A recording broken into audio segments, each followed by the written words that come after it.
Joseph. Yes, sir. To insurrect or not to insurrect? That's the question. That is the question. Good evening and welcome to Tucker Carlson Tonight. Last night we aired video from surveillance cameras on Capitol Hill. That video was recorded 26 months to the day before, January 6, 2021. And for 26 months, that footage was held from the American public. The January 6th committee made certain. Now, the Justice Department also kept a lid on that video footage. And in fact, in some cases, DOJ did not share it with criminal defendants who'd been charged on January 6th in violation of their constitutional rights. So we felt it was a public service to bring what we could to you. There was no justification for keeping this secret any longer, and a powerful argument to be made that sunlight is always and everywhere the best disinfectant. And in fact, because it was video evidence, it is to some extent self-explanatory. Anyone can look at the tape and decide what he or she thinks of it. So the tape we showed last night indicated very clearly that Capitol Hill police, in some cases, escorted protesters through the Capitol as if they were giving a tour. They did that with Jacob Chansley, the so-called QAnon shaman. At one point, they even tried to open locked doors on Chansley's behalf. Chansley was sentenced to 4 years in prison for his crimes in the Capitol on January 6th. And the video we showed you last night raises the obvious question, why? On what grounds? The video I showed you last night also showed that Officer Brian Sicknick was not beaten to death with a fire extinguisher by protesters on January 6th, as the media and Liz Cheney so often claimed. The video shows Sicknick walking around the building, apparently in good health, after he was supposedly killed. We showed you that video. You can make of it what you will. We also showed you video that proves Ray Epps, the mysterious protester who encouraged others to breach the Capitol, lied to the January 6th committee about where he was on that day. But for some reason, the committee protected him anyway. He was not considered an insurrectionist. He was their ally. And Thomas Massie serves in the Congress. He did then, he does now. He represents the Commonwealth of Kentucky.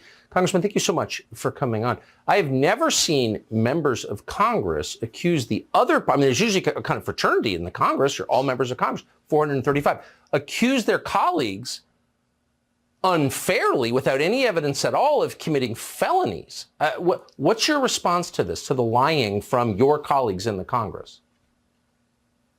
You've exposed so many lies tonight with these tapes that it's changed my perception of what happened 2 years ago, and I was there.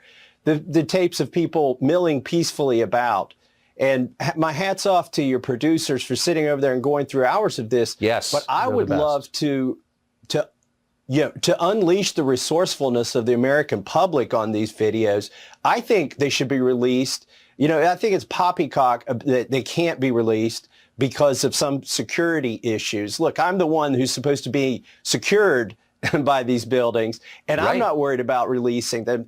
They need to be released. In fact, there was a... So once again, you can draw whatever conclusions you like from that video. We have ours and we shared them with you. But it's really beyond debate that it is good for this country for Americans to be able to see it. The media and politicians, the people in charge, have talked about January 6th every day since it happened for 26 months. Welcome back to DHR. I'm Tom Nixon, Joe Fenwick here. And we're going to discuss the recently released videos, I guess, from January 6th, the Capitol building inside, exterior camera angles were finally released. And we're learning some interesting things. Number one, that, okay, it's my personal humble opinion, they did not trespass. What is yours?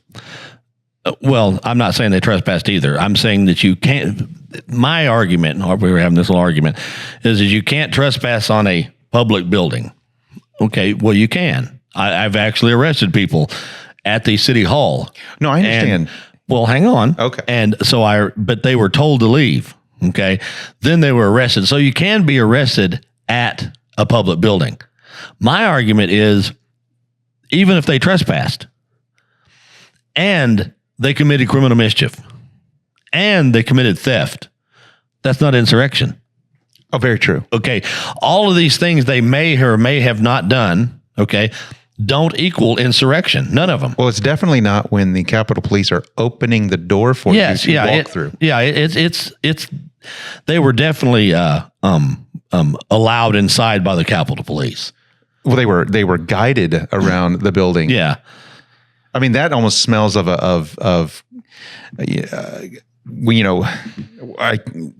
God, I can't think of the word. When the police, set you up and trying to get you to commit criminal conduct, and they're aware they've created entrapment. Entrapment, yes, thank you. Well, I was having trouble.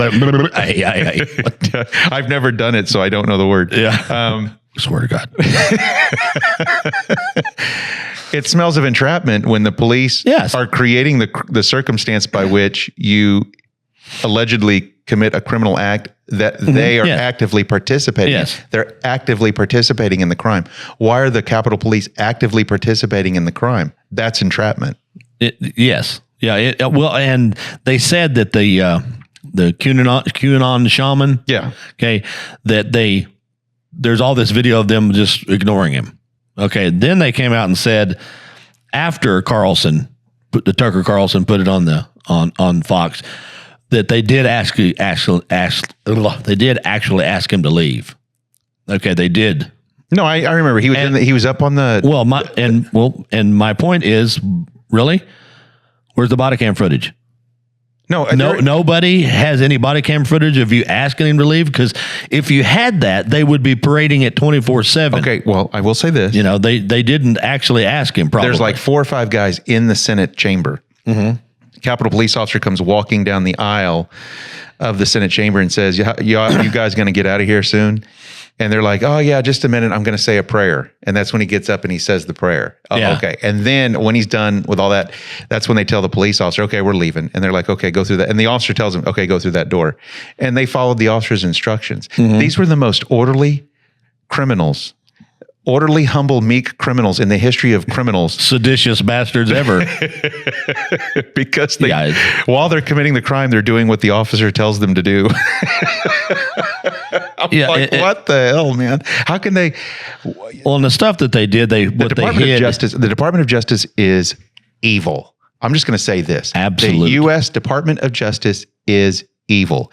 And every one of you federal judges that participated in this sham need to have your asses kicked to the base of your brain, because what you did is so incredibly evil and disgusting. This is what's going to destroy anyone's confidence in our criminal justice system. This kind of shit is what makes the average American, that the people who pay the taxes, the people who go to work, the people who support your existence, you would be nothing without the American people who pay their taxes to support your existence as judges, as prosecutors, as investigators, who take these kinds of cases and make mountains out of molehills. Yes. And now that we're seeing exculpatory evidence that probably, I suspect, was never released to any of the criminal defense attorneys, in violation of the Brady Rule. I guarantee you there's probably about 10,000 violations of the Brady Rule in all of these criminal prosecutions. And the fact that you judges sat there and allowed it to happen and promoted it to occur should not be judges. You shouldn't be lawyers. You should be disbarred. You should have to rake or scoop piles of shit for the rest of your lives for what you've done. Don't hold back. No, this is the kind of thing. This is what tore down the Soviet Union. This is what made the average Russian in the 1980s and the 1990s hate their government, and it's what caused the dissolution of the Soviet Union. This, among many other things, the fact that no Russian has any faith in their government because of the corruption they engaged in, the show trials, the imprisonment of innocent people. And now we're doing it here. They've turned America into the Soviet Union. And it is happening on these district court judges' watches, the appellate court judges, and the Supreme Court judges, who are sitting on their ass and doing absolutely nothing to put a stop to this, not acting as the third branch of government. You are not supposed to be a functionary of the Department of Justice. none of the judges in these cases are actually assuming the role that the Constitution provides you as the third branch of government to act as the check and balance against the Department of Justice, against the U.S. Attorney's Office, against the Oval Office, against Congress. You're not doing your jobs. You are destroying the faith anybody had in our criminal justice system. And you think it's funny now. You think it's funny now until people show up to burn down the courthouse. We've seen that before. We saw it in Portland, Oregon, and it was Antifa. And yeah, they're a lunatic fringe group of leftists who want to burn the whole country down. That's where it starts. Where you're going to lose it is when the average American, the average middle of the road American says, you know what? Fuck it. This system isn't worth supporting anymore. And that's the direction you're taking us. And honestly, I think it's on purpose. I honestly think it's on purpose what they're doing. The judges that are sitting in the courthouses all around D.C. and Virginia, who are in charge of these cases, these federal district court judges, you are the ones who are doing this. You are the ones who are going to destroy this country because you are going to inspire a wave of hatred and disgust and diminishment amongst the American people for the system that they depend on to deliver justice. And the courthouse won't be burned down by Antifa. The courthouse will be burned down by the judges inside the courthouse. Yeah. Because people around the system will realize that the system it's a Soviet commissar system. It's rigged. And that's what they've turned it into. And our elections have turned into a Soviet commissar apparatchik election system. We know this. They have perverted our entire system they've modeled it after the Soviet Union. I mean, a lot of people love to use the Nazi this, Nazi that reference. No. The Fabian socialists who've taken over our academic institutions have educated an entire generation of shitheads who are nothing but Soviet Trotskyites, really, or Leninists, really. They're really Leninists is what they are. And Leninite? Well, Leninist because he was the one who created the secret police system. He's the one who created the show trial system. It was a joke. Oh. Leninite. And then Stalin took it over and it became a very Stalinist hardcore system of gulags. And that's where, people like Joe Biggs, for example, who walked around, went to the restroom, walked out, was told by a police officer to leave, and he left, and he's still in solitary confinement 2 years later. That is a Stalinistic use of power. Yeah. And when somebody like him gets out, people around him are going to hate this country. People who served in the military, loyal, veterans, patriotic people, are going to completely lose faith in the system, and it will destroy the system. Because our justice system does not exist as a continent on its own. It's not an island on its own. And when people realize that courthouses can be burned down and people in the system are not bulletproof, that's what's next. Is revolution. And I don't think they want it, but I think the average American is going to come to the conclusion that they have nothing left. Right? It's like what that guy Gerald Celente says. When they take everything away from you and you have nothing left to lose, you lose it. And that's what they're doing to the average American. They're taking away everything the average American believes in, and they're going to destroy everything that the average American has faith in, and then the average American is going to lose it. And what these idiot, asshole, dipshit motherfuckers in charge of our system don't seem to completely understand is that there's 250 to 300 million firearms in the hands of about 85 million people. It's not so. I mean, that's just the ones in your safe. You're safe. But I mean, you understand my point. Unlike Russia, unlike the Soviet Union, those people could not shoot back. Yeah. Unlike China, right? Unlike when the Chinese nationalists were run out of power, they didn't have enough firearms to defend their country from the Communist Party that took over. We do. They just take for granted that we won't ever use them. And what I'm trying to tell the people who are in power right now is the day will come that they do. And when that day comes, it will be hell on earth. Oh yeah, yeah. You won't. You may think you want it, but you don't. So I'm sorry. I know I just went on a complete jag there, but it's all right. That was my initial reaction to Tucker Carlson releasing these videos. Is